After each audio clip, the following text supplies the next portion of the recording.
3 লাখ কোটি টাকার 300 ভাগের 1 ভাগ টাকা দিলে এই যে আমাদের ব্রহ্মপুত্রের বামটির একটা বাড়ি ভাঙতো না।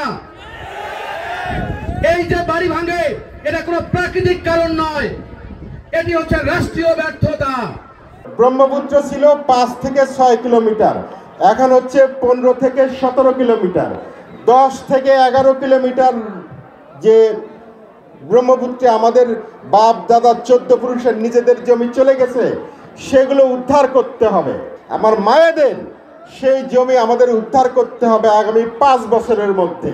আমরা আপনাদের কাছে কখনোই, আমি ঘোষণা করে যাচ্ছি, আমরা কখনোই ভোট চাইতে আসব না, আমরা কখনোই ঠিকাদারি করতে আসব না, আমরা কখনোই পানি উন্নয়ন বোর্ডের কমিশন খাইতে আসব না।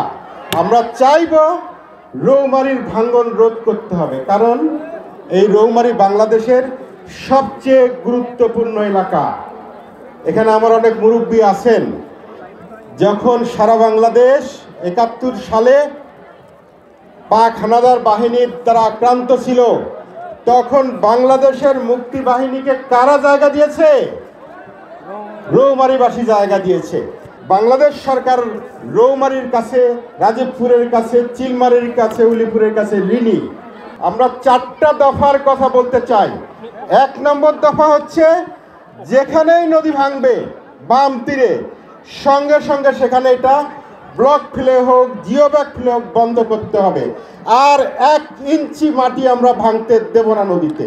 ব্রহ্মপুত্র ছিল 5 থেকে 6 কিলোমিটার, এখন হচ্ছে 15 থেকে 17 কিলোমিটার। 10 থেকে 11 কিলোমিটার যে ব্রহ্মপুত্রে আমাদের বাপ দাদা 14 পুরুষের নিজেদের জমি চলে গেছে, সেগুলো উদ্ধার করতে হবে। আমার মায়েদের সেই জমি আমাদের উদ্ধার করতে হবে আগামী 5 বছরের মধ্যে। আগামী 5 বছরের মধ্যে ব্রহ্মপুত্রকে আবারও 6 কিলোমিটার 7 কিলোমিটারে ফিরিয়ে নিতে হবে। সংগ্রামী বন্ধুরা আমার, যে স্বাধীনতার 54 বছরে এই রৌমারী রাজীবপুরে মানুষ বুক চিতিয়ে লড়াই করেছিল, মুক্তাঞ্চল হিসেবে রেখেছিল, সেই মানুষ আজকে নদী ভাঙার জন্য লড়াইয়ে নামছে। আবারও তারা জিতবে, তারা হেরে যাওয়া মানুষ না। তারা দাবি তুলেছে, আমরা রাষ্ট্রের নাগরিক, আমরা ট্যাক্স দেই, আমরা ওই খোলা আকাশের নিচে বসবাস করবো না, মানবতার জীবন আমরা করবো না। 3 লাখ কোটি টাকার 300 ভাগের 1 ভাগ টাকা দিলে এই যে আমাদের ব্রহ্মপুত্রের বামটির একটা বাড়ি ভাঙতো না। এই যে বাড়ি ভাঙে এটা কোনো প্রাকৃতিক কারণ নয়, এটি হচ্ছে রাষ্ট্রীয় ব্যর্থতা।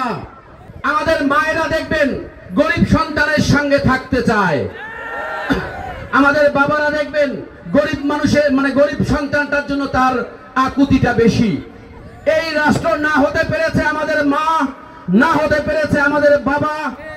এরা মনে করে বাংলাদেশের ভিতরে এখনো এই কুড়িগ্রাম প্রবেশ করতে পারে নাই।